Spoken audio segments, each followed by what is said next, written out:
So here we are with another YouTube video, and this time it's all about keeping you up to date with the latest feature enhancement inside the TIP tool. If you've used the examiner analysis tool in the TIP tool before, you already know how powerful it is for understanding a single examiner's behavior, allowance rates, office actions, RCES, appeal outcomes, and more. But there's always been one major limitation. You could only look at one examiner at a time. That worked well enough when analyzing a single filing or prepping for a specific interview. But when you're managing a continuation chain, overseeing multiple related filings, or planning across a portfolio, jumping between one examiner profile and another, just wasn't cutting it. So we fixed it. With the new multi-examiner comparison update, you can now evaluate up to 3 patent examiners at once, side by side, in a single session. And here's how it works. When you head to the examiner analysis section in the TIP tool, instead of entering just one examiner, you can now enter in 2 or even 3 names. Once you click Analyze, the system pulls up data for all selected examiners in seconds.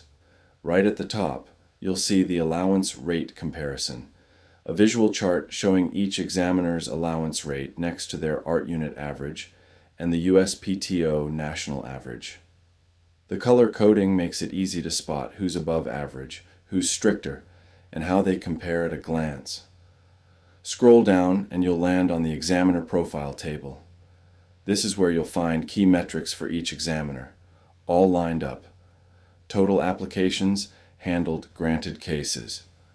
Grant index labels, like below average or impressive, or in process and abandoned matters, average time to allowance, number of office actions before grant.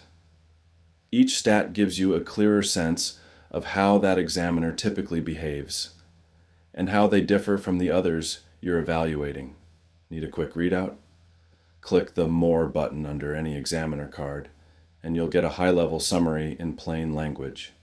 It's a helpful shortcut when preparing client briefings or internal strategy docs, especially when you don't have time to dig into the charts.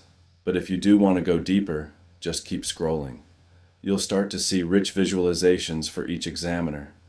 First up is a breakdown of issuance timelines and office action frequency, showing how long each examiner typically takes to allow a patent. Right beside that, you'll see how many office actions they typically issue before granting. This is incredibly useful for prosecution planning, especially when comparing how much effort, time, and budget each examiner might demand. Next is the Group Art Unit GAU distribution. This chart shows which art units each examiner is most active in, helping you align technical domains or spot shifts in assignment behavior that may affect your case. From there, you'll find a view into RCE trends. How frequently each examiner requires 1, 2, or even 3 plus RCEs before allowing a case.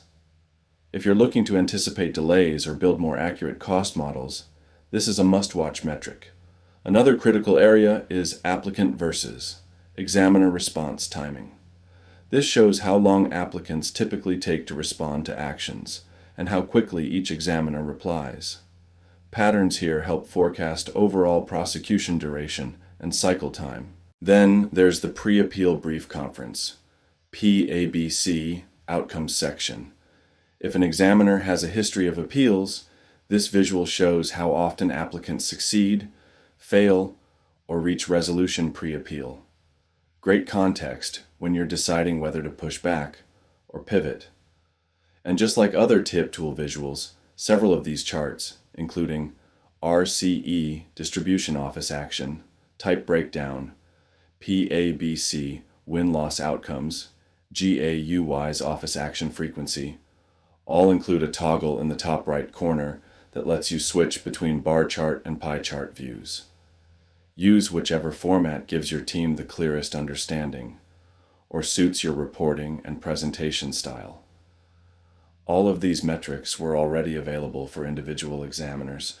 What's new now is the ability to see them all together in one cohesive flow without switching screens, duplicating searches, or assembling comparisons manually in spreadsheets. This update isn't just about usability.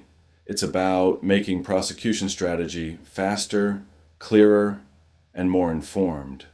So whether you're managing multiple examiners in a continuation chain, comparing prosecution history across a portfolio, or just trying to decide how hard to push on a particular rejection, multi-examiner comparison gives you context in seconds. No setup required, no extra permissions, just better insight right where you need it.